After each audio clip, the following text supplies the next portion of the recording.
Hey Evie, are you running Liberation of Undermine today? Hey Tally, I sure am. Did you want to come? Yes please. I'm behind on my Galagio rep and I've got to get my jumper cables this week, you know, because I do tend to die quite a lot. Yeah, sure, I'll invite you. Oh, wait, just a sec. Actually, you know what? I think the group is full. Yeah, now I look, the group is pretty full. I don't think we can really take anyone else. Oh, really? Oh, that's a shame. Where are they all? Anyway, I better get going. Yeah, well, I guess since there's no raiding, I'll go and finish the weekly reset script then. Great idea, Tally. You go off and... Shit. What? Nothing. Maybe don't bother with the script though, okay? I'll do it when I get back. Okay, sure. Yeah, well, I suppose I might as well go and pick up the kids then? I really don't think that's a good idea, Tally. No, definitely do not do that. Right, fine. Do you want a cup of tea? I mean, I guess so. I mean, oh, that's really nice of you. Yes, please. Great, well, I'll see you in a minute. Take your time. Try and get a better tea purse. What? Nothing. I mean, I can't wait for my tea, even if it is only 64th percentile. Knowledge is power. Hello Internet, Taliesin here. Welcome to another episode of the Weekly Reset. Taliesin and Evitel's Wondrous Wisdomshow in a week, where we have the results of the Season 3 Dungeon Vote, and we need to talk about what that means. We have all the latest news and info, and it's about time we start looking forward to the next patch 11.2.5 and the multiple new events and play modes that will be coming with it. This week we're going to be looking specifically at the return of horrific visions and the return of corruptions. yeah, they brought back corruptions, yeah. But first, the reason I know you're already here, the race to world first, heroic, for guilds with names a bit like Immortalis. The real race to world first that Liquid and Echo wish they could be a part of and keep sending us emails and money begging us to be allowed to be a part of, but which they can't be a part of though, because their names aren't even a little bit like Immortalis. And after banging on last episode about how I thought the raid was maybe a little bit too easy at heroic level, I'd better have ahead of the curve to report, frankly, hadn't I? Well, the good news is, I do. Sweet-smelling, surprisingly attractive, Heart of Gold, Sword of the Earth, People's Champions, Immortalis, Argent Dawn, EU, yay, did in fact defeat Gallywix and heroically take second place in the race behind bit like Immortalis, who were already ahead and sealed the deal on their Tuesday reset before we had even set foot in the raid that week. Yeah, I know, the EU-NA reset difference really have an effect on the world first heroic for guilds with names a bit like Immortalis. Something must be done. So massive congratulations to bit like Immortalis, who take the crown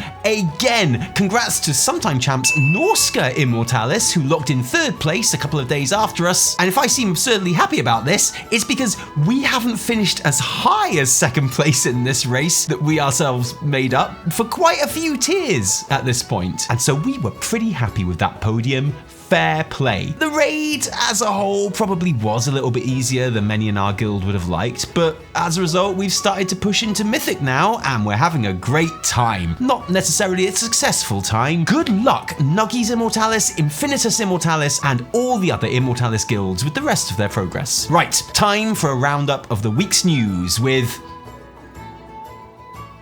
sorry. Dark Moon Fair is on for the whole of this week until Saturday, which we don't usually mention, but this time, that 10% reputation buff you get for riding the merry-go-round is extra helpful for those of us grinding the Dark Fuse rep in Undermine for that sweet Neo coat, which is basically all of us, right? We are all grinding for the Neo coat, right? The great thing is that as you get the rep by handing in market research after grinding it all, you only need to go and ride the merry-go-round before you make that hand in, unlike other rep grinds where you have to keep heading back to the fair every hour to refresh the buff. And yeah, I know that's the second episode in a row where we've opened by talking about the Neo coat, but you know, I mean, look at it, right? You wear this, everyone's gonna know that you know Kung Fu. Wowhead data mined rewards for the upcoming Children's Week on the 11.1.5 data this week. The Stormwind and Ogrimmar Children's Guard weapon set arsenals will give you cute little painted wooden sword and shield and hatchet and shield appearances to use. One cool thing about that being that the rather realistic looking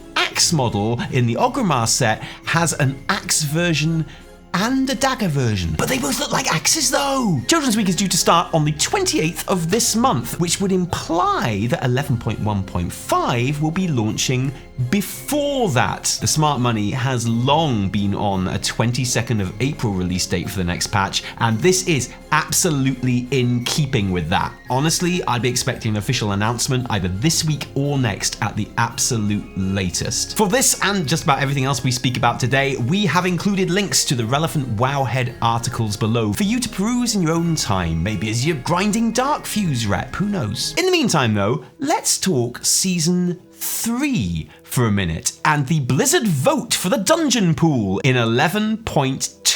Last week, Blizz put out a poll asking players to vote for their one favourite War Within dungeons so far, with a view to having that be part of Season 3's rotation. Because, and I quote, they want to pick everyone's favourite, which makes sense. It will come as no surprise that I used my one vote to vote for the Dawnbreaker, the single legit best dungeon ever made, in my opinion. That's not a joke, that's my general opinion. However, I do understand that not everyone appreciates hurtling around Hallowfall like they're in an action movie in the same way that I do. So let's take a check on the forums to see what the general consensus is. What are War Within's best dungeons? Is none of the above an option? None. Garbo. Or, and here's a thought, we could not bring them back for Season 3. Well, it's more which ones I hate the least than the favourite, to be honest. They're all pretty bad. Oh, now come on. There are definitely some mid-dungeons in War Within, but Priory? Stone Cold Banger. Floodgate? Stone Cold Classic. Cinderbrew? Objectively hilarious dialogue that is still funny now, especially the boss that shouts, "Time to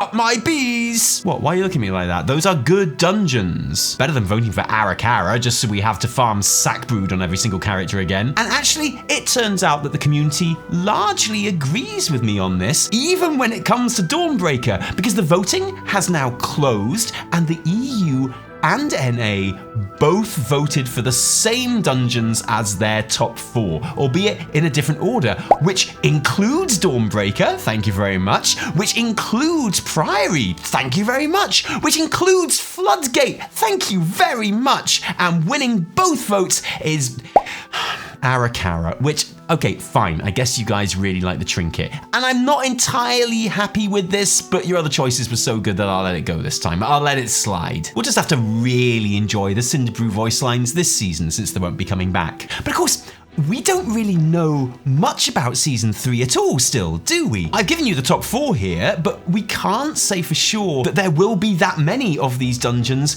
in the pool, even if it does feel like a safe bet. Don't forget, there is a whole other new dungeon coming in 11.2, Floodgate style, which will presumably be part of this rotation too. I'm sorry, but with all the ethereal stuff apparently going down, it feels impossible to me that Seat of the Triumvirate from Legion won't be making a comeback either, which I know you are all going to be very happy about, because everyone loves Seat of the Triumvirate. Everyone has always loved Seat of the Triumvirate. There's never been any complaints about Seat of the Triumvirate. This is gonna be great. A couple of things all of this does mean though. Assuming Floodgate and Priory do make the 11.2 cut, Season 3 will be the first time since Shadowlands that the same dungeon has appeared in 2 Mythic Plus seasons in a row. The last dungeon to be repeated in consecutive seasons was Tazavesh in Shadowlands Season 3 and 4. And you know what? I wouldn't be shocked if Tazavesh took up the 2 remaining slots in Season 3, by the way, just saying. And Dragonflight's decision to completely change up the Mythic Plus pool every season is one of the low-key main reasons behind Mythic Plus being so much improved in recent times, in my opinion.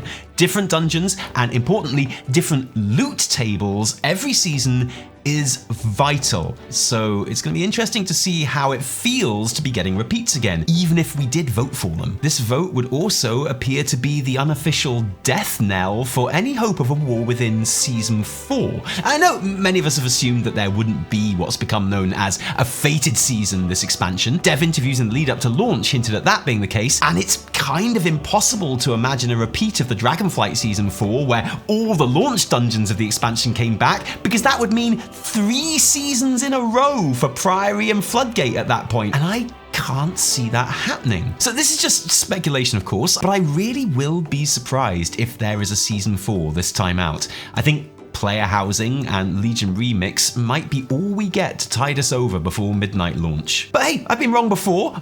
In fact, as I said that out loud just now, it felt kind of wrong, so let's wait and see. So anyway, TLDR, yay for Dawnbreaker, fuck the Arakara Trinket, boys, okay? Thanks. And we will conclude today by taking a look at patch 11.1.5 and the new features therein. This week, I want to focus on the return of horrific visions. These originally appeared in the final major patch of Battle for Azeroth and allow players to enter into one of a void-corrupted Orgrimmar or Stormwind, changing week by week to battle through the hordes of voidy insecty baddies, take on familiar corrupted bosses, and collect various currencies that allowed you to, in BFA, upgrade your Mythic Rathian cloak to better withstand the whispers of the void inside the scenario. And I have to admit, when the return of Visions was announced on the 2025 roadmap for 11.1.5, I was not excited at all. In fact, I was a little bit disappointed, to be honest with you. I love BFA, it's one of my favourite expansions in many aspects, and I remember really enjoying patch 8.3 as well. But for some reason, the idea of heading back into these scenarios, which can be done solo or in groups, just gave me this weird feeling of dread. And it didn't take long once I was testing this on the PTR to remember why. It's that insanity mechanic, the bar that ticks down throughout the instance and which goes down in chunks as you take damage from enemies. I absolutely hate it. I am fine with Mythic Plus timers, I am fine with Delve's limited lives, but for whatever reason, I just do not vibe with the insanity bar, which I admit is weird, especially for someone that plays Shadow Priest as my main off-spec. I just find it an incredibly unenjoyable mechanic. So basically, this whole returning game mode is DOA. Pack it up, thanks for joining us this week, see you next time, cheerio. No, well, I mean, obviously, I tested it a bit more than that. And you know what? I am very pleased to announce that there are huge improvements in the 11.15 Horrific Visions, to the extent that this returning version is very much better and way more enjoyable than the original iteration. The biggest improvement, and it's a really big one, is it is now uncapped and free to enter. One of the things that made the OG Vision such a pain in the ass was the fact that you could only actually enter these things a small number of times per week. And to do that, you had to grind dailies in the Void Invaded Vale of Eternal Blossoms or Uldum to get keys that you would then use to enter. And that is completely absent in the new versions. You can do as many as you like. You can grind these mementos to your heart's content. The only limitation, which actually happened to me, is the instance limit. I had to wait for a bit at one point because I had reached my hourly instance cap, but otherwise, you are free to absolutely bop these out as much as you want, which is excellent, because not only does it remove a stupid restriction, but it actually adds a whole new dimension to playing the Visions too. I found myself exploring these instances, looking around, trying to find secrets, and there are lots to find. Now, are they the same secrets that were there in the BFA versions? I couldn't tell you, because the limited nature of those instances and their importance for gearing up for the raid and other content meant that I did not dick around in those bad boys. I was like, I killed the things I could kill, and I went straight for the final boss so I could get the shit I needed. I never felt I could justify risking any exploration or experimentation. That is completely different now, and instantly I enjoyed the whole experience just so much more as a result. It also means that there is no limit to unlocking the various masks, filling up the new tributes, or collecting the main new currency, Displaced Corrupted Mementos, which you will need for buying cosmetic rewards, like the new version of the Nyalotha sets. They are the LFR color scheme, but with all the Mythic version embellishments. Catch-up gear, but also for leveling up your Hourglass of Horrific Visions, which is your level up mechanic for Visions. Each step in the tree making it much easier to survive in the instance, by increasing your damage, decreasing damage taken, giving you extra insanity, and decreasing the rate at which insanity is lost. Now, this is limited. Only the first row is unlockable and fillable in the first week, and it doesn't say so, but I wouldn't be surprised if only the first and second row is available in the second week, with the final row unlocking on the third. And I can see why Blizzard have made this decision, sure. I don't like it though. It feels arbitrary to me, whatever. You can unlock every node you're able to unlock very easily and still have plenty of change to spend on the returning corruptions. Corruptions were the most controversial element of BFA Visions of N'Zoth's patch. Upgrades that were super powerful, super random to get at first, and super unbalanced. It was a fun idea for a final patch of an expansion. If that final patch is a fated Season 4, that doesn't matter, but this shit had a bearing on the first months of the Nyalotha raid and Race to World First. This shit was broken AF, and it's understandable if your blood ran slightly cold at the very mention of them. But this isn't a particularly horrible dream. Corruptions are indeed back. Or at least 6 of them are. The most infamous ones, I would say. The ones like Gushing Wound and Infinite Stars, the ones that you really wanted and totally hated in equal measure, are available to earn and appear in the form of a Helm enchant. So you will only be able to use one at a time, but they do apply for all content in Season 2. I repeat, these are not limited to Visions. These will proc in Delves, Raid, and Mythic Plus as well. And PvP, I guess, but I'm not going to talk about PvP because I'll just embarrass myself. And, yeah, okay. Oh god, please, no. No. Oh no, Blizz, this is an absolute terrible idea. Oh god, anything but this. It's worth noting these are pretty watered down versions of the original corruptions. Twilight Devastation no longer scales with HP, sorry tanks. But also, these are all Kiss with none of the bundle's curse effects to worry about when you had too much corrupted gear equipped in BFA. So these aren't the game changers that they were back then, but they are something that everyone is going to want to have. The lesser rune version of the corruptions are available first, and the wording definitely implies that the greater rune versions won't be available for at least a week after that. So more time gating there, which I'm not a fan of in a mid-patch system. This video isn't meant to be a guide to these visions. We might do one of those later. This is just a thoughts thing, and I have to say, I am surprised by how much just these small tweaks in the format have improved my enjoyment of Visions. This is now content that I am looking forward to in the next patch, which I really did not expect to be saying at this stage. In the coming episodes, we'll try and take a look at the new Hallowfall event and hopefully the Dastardly Duos Brawlers Guild style thing too. But until then, thanks for joining us today. If you like this video, don't thank us, thank our patrons who give their actual real-life money to make all of our work happen. And seriously, patrons, thank you, because without you, there would be a whole lot less Taliesin and Evitel. We have a new Q&A coming for you this week, as well as an exclusive WoW lore video that Evie has just started working on too, which we've never done before. It's very exciting. If you didn't like it, downvote the shit out of it, and remember, my name is Golden Yak. No, my name is Taliesin from me and Evitel. Until next time, cheerio.